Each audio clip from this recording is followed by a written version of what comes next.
First, should migrants be allowed to stay in the Epping Hotel? Give us your thoughts. 020 7862 2222. Senior judges are expected to rule today whether to overturn a temporary injunction blocking asylum seekers being housed at the Bell Hotel in Epping.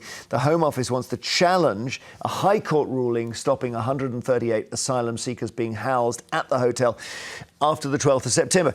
Its lawyers say the Home Secretary Yvette Cooper has a duty to prevent migrants being made destitute, so they should be allowed to stay.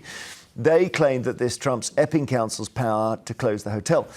So let's just talk about the Bell. Darryl, would you close the hotel? No, I wouldn't. I think housing migrants in hotels is an imperfect solution to a problem that I think it's in everybody's interest, including those trying to seek asylum, that we solve.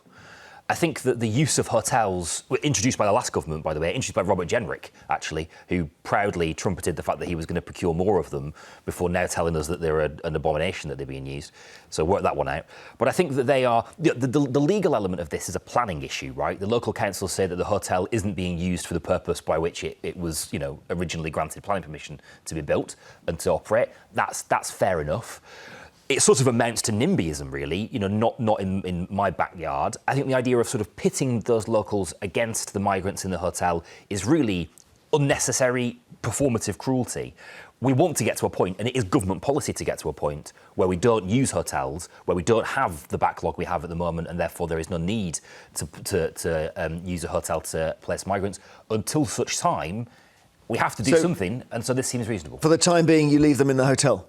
I'm not sure that there's any other choice, although perhaps, the the Home Office will not be successful, and on the 12th of September they're going to have to find somewhere else to house them. So what happens if...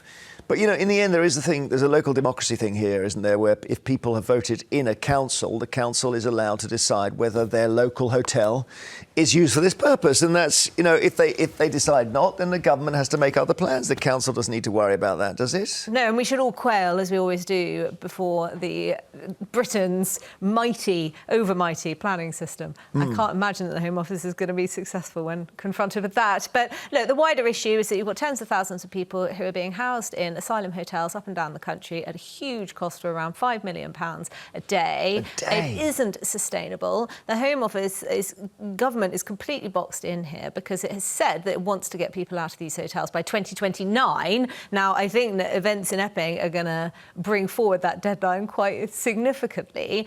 But at the same time, it wants to bring down the cost to the taxpayer, at the same time as using taxpayer funds to appeal this decision to remove migrants from a hotel. So there's a lot of strange stuff going on in our politics at the moment, because obviously there's a lot of anger. I was actually in Essex yesterday for other reasons, but it's the first time I'd seen a lot of flags on lampposts, so you can see the feeling. Mr. Farage then talked about just immediately you detain and deport people when they arrive to stop it. And he was asked, does that include women and children? And he said, well, maybe not. And Kemi Badenoch, you'll see this, Kemi Badenoch said, well, we would deport the women and children as well. Have a look. We have said that if you come to our country illegally, then you will be deported. Now, we had a plan to process people in a third country that would include, of course, women and children. Because if you start making exceptions, then you will find people finding a way to use those loopholes. They are just economic migrants, and they are taking us for a ride.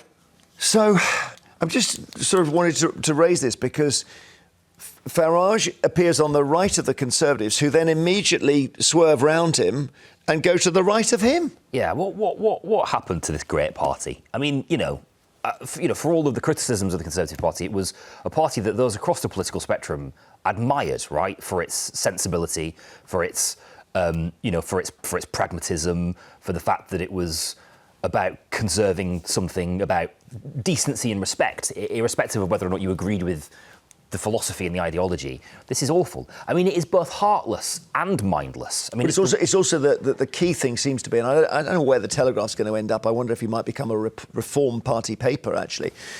But the answer to anything the Conservatives say is you had 14 years to do it and you didn't do it. And they can't really get out of that, can they? It's a great difficulty for them. And, of course, reform has the luxury of no record to defend. That's it. Now, maybe that will change. It's running 12 councils. So come the time of the next general election, we will be able to look at their performance to a degree. And they've made a lot of noise about bringing Doge to the UK, to really cutting local bureaucratic waste. So we'll see what happens there. But I think that Kemi Badenoch, actually, the strongest argument for applying it to children is that otherwise you're going to be in a situation where parents in northern France are just going to put their toddlers, their young children, into these dinghies, and there will be no adult there who's trying to take some responsibility for them. So it could actually be putting their lives in greater peril. We're obviously talking about the Bell Hotel in Epping. I just want to mention the ongoing case in Warwickshire. Two men who are reportedly Afghan asylum seekers are accused of abducting and raping a 12-year-old girl. Their names are Ahmad Mulakil and Mohammed Kabir. They're both 23. Now, they appeared in court yesterday. They denied the charges. They were then confirmed to be Afghan nationals, so we straightened that out. Their immigration status is unknown. They face trial in January. You've seen the protests in Epping over a separate case involving an Ethiopian. The Warwick situation, the alleged crime there is obviously even more serious. So there's a lot going on. Sally in Chichester, let's go back to the Bell. Would you leave the migrants in it? Yes. OK, tell us why. Because these people have come a very long way. They've spent an awful lot of money to get here, because they think the United Kingdom will offer them a safe, possibly loving and caring society where they can enjoy peace and harmony. And I think that they should be allowed to stay, because just because of one or two who may be misbehaved, may have misbehaved, people of our own origin misbehave as well. They're not mentioned. It's just those that have come from, possibly from the Asylum Hotel or the Bell Hotel in this instance, and they're highlighted because they've come from there. And quite likely there have been a load of other incidents in Epping of other people being unfortunately and very wrongly treated badly. And you're talking about crimes by Brits. OK. To say where they are. I have seen stats saying that migrants commit more crimes. I'm always a bit wary of. I'm not sure whether that's accurate or not, but whatever. Thank you, Sally. So yes, Brits who were born here commit crimes as well. Sonia is actually in Epping. Hello, Sonia. Hi, Jeremy. Beautiful shirt you've got there. Well, good. Can I ask which side you're on in this debate? You know what? At this point, unfortunately, that hotel has to be closed. It's just caused so much tension. And no one knew Epping before a few weeks ago. Now the whole country knows. Little Epping, one-horse town, tiny little high street, lovely people. Granted, they should never, I personally don't think they should have protested in front of the hotel. They probably should have been protesting in front of the council, which is just down the high street. And, you know, you can't tar everyone with the same brush. But if this just isn't going to work this way. You know, there are disused barracks throughout the UK. Why can't they be put there? Why are they I'm sensing I'm sensing an American accent. So we think, I don't know if you're Canadian, but I think you're American. I'm from New York. Been here 37 years. Yeah. So of course we think about what Trump is doing in this situation, and he is actually. I mean, he's got problems with the judges, but he is flying people out of the country sharpish. Is that a solution? Well, I mean, there's not enough time on your show to go through all of that, but he's doing it in a very unlawful way in many instances. I mean, here, like Ryan, what's his name? Rylan said yesterday. Oh, Rylan lives in the air. My friend Rylan, yeah. That's right. So, if you went to any country without a passport, you would be turned back, right? So because they're coming in from a different route, this, seems this law seems to get lost somehow. So, I mean, technically that would be the ideal thing, that you could put them back onto wherever, but because we don't know where they've come from, they don't have documents. That's all very complicated. All right. But listen, thank you so much. Lovely to hear your voice. After the break, we're taking more of your calls. And should the Epping Hotel migrants be allowed to stay in that particular hotel, the Bell? Because the Home Office wants it to stay open for the migrants. The council wants the migrants out. Who's in the right? 020 7862 2222. See you shortly. Interesting hearing from a New Yorker back then, wasn't it? Because there's a bit of to and fro with the Americans on this, and the American Vice President, J.D. Vance, has got involved in the row over people putting up flags of St. George and Union Jacks in English towns. This is what he said yesterday. It's okay to be proud of your country. It's, in fact, a good thing to be proud of your country. And we should push back against the crazies who say we should be so ashamed of our culture and of our heritage that we shouldn't be willing to fly a flag. It's craziness. We got to call that craziness out. I'd encourage our European friends to follow suit. OK, so that's Vance basically talking about us. I was in Essex yesterday myself and saw a lot of flags on lampposts for the first time since this whole thing started. But of course, the problem is that on the other side, people then just making digs at people who are hanging them and saying they're idiots. And then there was a social media post yesterday where someone was pretending you've got a kind of David Attenborough style documentary which shows a guy painting a roundabout and talks about him as if it's a primitive form of life. Let's have a look. Go on, lads! You might think that this is some kind of circus trick for which he's been specially trained, but not so. He is doing this entirely on initiative. He's seen others doing it, and he's copying. And that ability to imitate, as well as to use tools, is something which started among monkeys, but has been brought to a much greater level.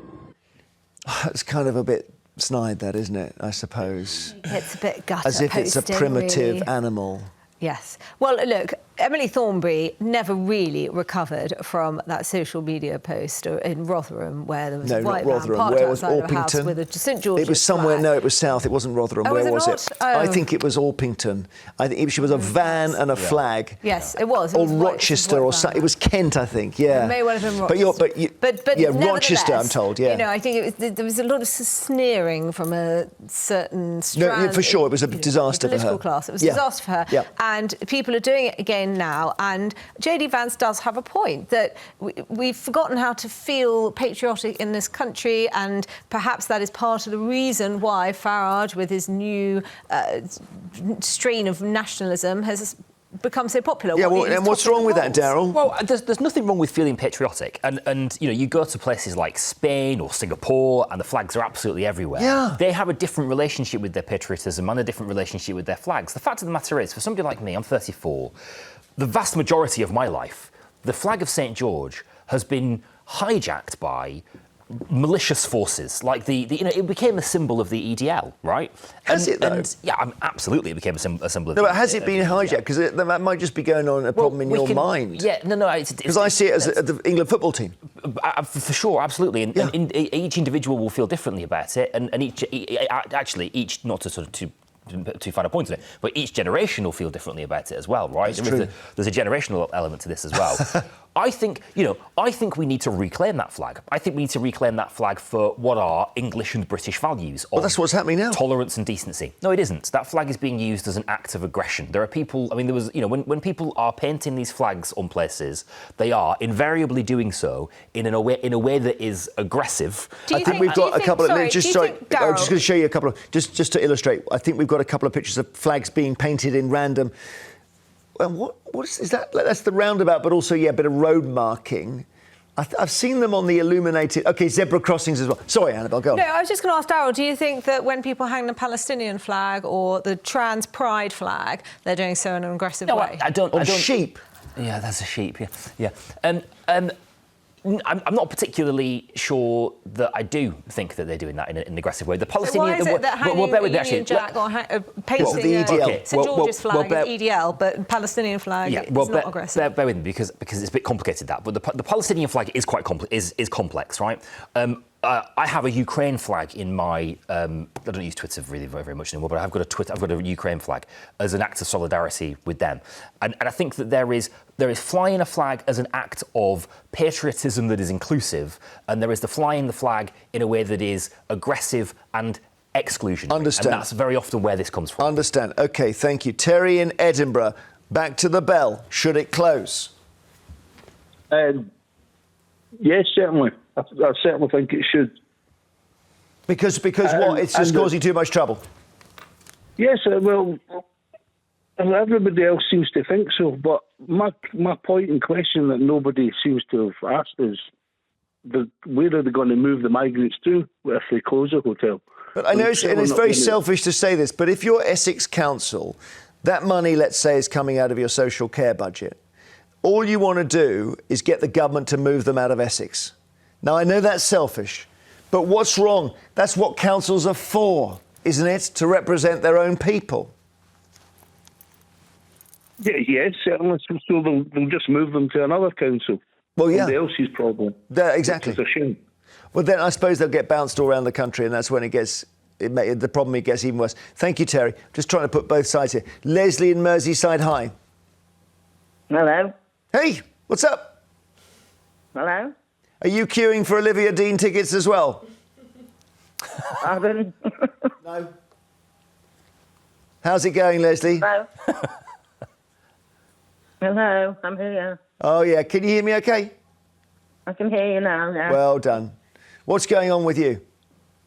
Well, where I am in Southport, my partner, at the moment, my ex-partner, is now homeless, and a lot of the homeless in Southport aren't being housed, whilst the migrants are, and I don't think that is right. I think that the council should be housing their own people first. Well, yeah, I mean, that's a good point to make. Thank you, Leslie. Can I make a quick point? Go on, yeah. Which is that it shouldn't be a zero-sum game between people who are homeless and migrants. You make a very good point, Leslie. We should be able to solve both of those problems. We proved during the pandemic that we can. There was this enormous initiative called Everybody In during the pandemic. But that's by requisitioning hotels that weren't being used. If you remember, during the pandemic. Yeah. Is that what they did? Well, they did, yeah. But I mean, you can't do that to every hotel in the country. You can't, but you can definitely. We prove that where there's a will, there's a way. If we want to solve both of those problems, we can do, right? We can, and then of course, where do you draw the line? At what cost is the problem? Then of course we set about fixing the fundamental issue, the fundamental reasons that people end up in that situation in the first place. OK, thanks for all your calls. Later we'll be asking if the 90s was the best decade. It gave us the Spice Girls and the World Wide Web.